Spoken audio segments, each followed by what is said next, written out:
नमस्कार मित्रांनो, मी सचिन पारवे. तर मित्रांनो, आज काय आहे माहिती आहे का, एक दुःखद गोष्टी चालू आहेत सध्या. कारण कसं आहे, शेतकरी आता मेचा महिना चालू आहे. मित्रांनो, माझ्या काय केलं होतं, ककड्या आणि माग मिरच्या लावल्यात. काय झालं माहिती आहे का, आता उन्हाचा जास्त प्रभाव वाढल्यामुळं ककड्या आणि मिरच्या दोन्ही सुकल्यात आणि त्याच्या बोरचं पाणी गेले. त्यामुळं त्याला आपण विचारता की मिरच्या आणि ककड्यासाठी किती खर्च आला होता किंवा किती काय उत्पन्न निघाले का नाही, ते आपण ह्या व्हिडिओमध्ये पाहणार आहोत.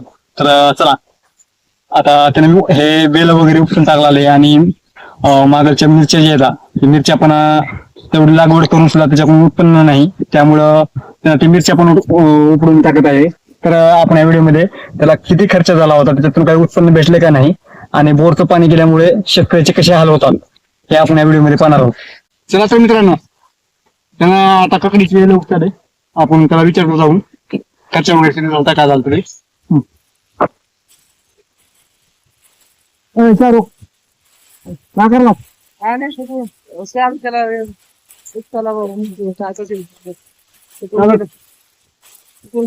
पाणी बिनी गेलंय बोरचं.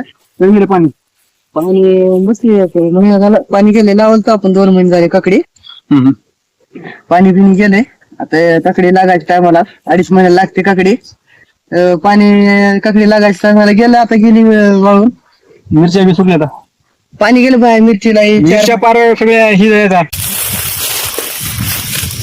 काय एवढी मोठी मिरची लागल ती मिरच्या सगळ्या सुकून गेल्या फास्ट. पाणी गेलं ना, पाण्यामुळे सूप पडले बघ. त्याला किती खर्च आला तर ते बघ सगळं वाळून गेले. काय त्यात पाणी हो का मित्रांनो? असलं जाते. काय मिरच्याचे हाल कसे जातात, एकदम सुकून गेले, काहीच नाही राहिलं याच्यात. पण याच्यातून उत्पन्न किती निघाले का नाही काही? उत्पन्नात काय नाही बघ मित्र. 6 महिने झालं लावून. थंडी जास्त असल्यामुळे 4 महिन्याला मिरची चालू झाली. त्याच्यामधून बोकड्याचा प्रमाण जास्त झाला याच्यामुळं आकडा. त्याच्यामुळे ती मिरची 4 महिन्यात लागल्यावर जास्त दिवस चालली नाही तर थोडं चलवून काढाय पाणी बिनी. म्हणजे ज्या टायमाला चालू झाली त्या टायमाला पाणी गेलं. म्हणजे तसं नाही, थोडं काढलं मी उत्पन्न केलं.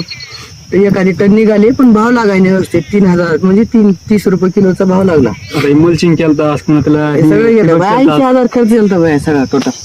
आणि त्या ककडीला बघ की 15,000 झाला असेल. टोटल किती खर्च झाला? 1 लाख रुपये घातलो आपण याच्यामध्ये. बोरचं पाणी गेलं ना. काय आता बोर गेल्या वर्षी पाडलं तो नवीन. ते आपल्या इथं 2-3 बोर आहे ती चालणार म्हणून तिथं वर एक पाडलं नवीन बोर. ते आपल्या शेजाऱ्याने पाडले एक नवीन बोर. गेलं पाणी तर त्याच्या साईडलाच पाडले का? आपल्या पलीकडून पाडलं.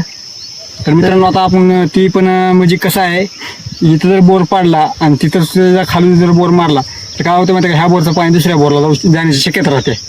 तर ते ह्याच्या इथं तसाच विषय झाला. म्हणजे ह्याच्या शेजाऱ्याने बोर घेतला आणि ह्याच्या बोरचं पाणी त्या बी गेले. म्हणजे जवळपास एकरभर मध्ये का किती एकरमध्ये तुझ्या 4 बोर आहेत? हे आपलं 2 एकर आहे. 2 एकरमध्ये 4 बोर पाडले. एकाही बोरला पाणी नाही.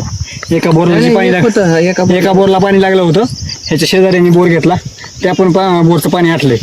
तर कसं आहे का, म्हणजे एकदम ह्याने कष्टातून ह्या गोष्टी केल्यात. पण त्याला निसर्गानं आता मे महिना चालू असल्यामुळे सगळं ऊन कसं झालंय, 45च्या वरून तापमान गेले. त्याच्यामुळे सगळं वाळून गेले आणि पाणी बी नाही. त्याचा प्रभाव असा पडलाय. जवळपास उत्पन्न किती झालं तुला ह्याच्यातून? मग मी खर्च केलतो 1 लाख रुपये केलतो मिरचीला. 80,000 आणि काकडीला 20,000. तर मिरची इकला असेल एखादी 70-80 हजाराची. आणि काकडी तर काही काढलं नाही, 2-3 हजारचं झालं. म्हणजे मी जे काम केलं ते सगळं मेहनत फुकट गेली. 70-80 हजार म्हणजे गेले तेवढे निघाले. 10-20 हजार घाटा झाला, जास्त काही नाही. पण 2 एकर शेत आहे, पूर्ण वर्षभर बसून राहिलं. त्याच्यातून काही उत्पन्न पण निघालं नाही.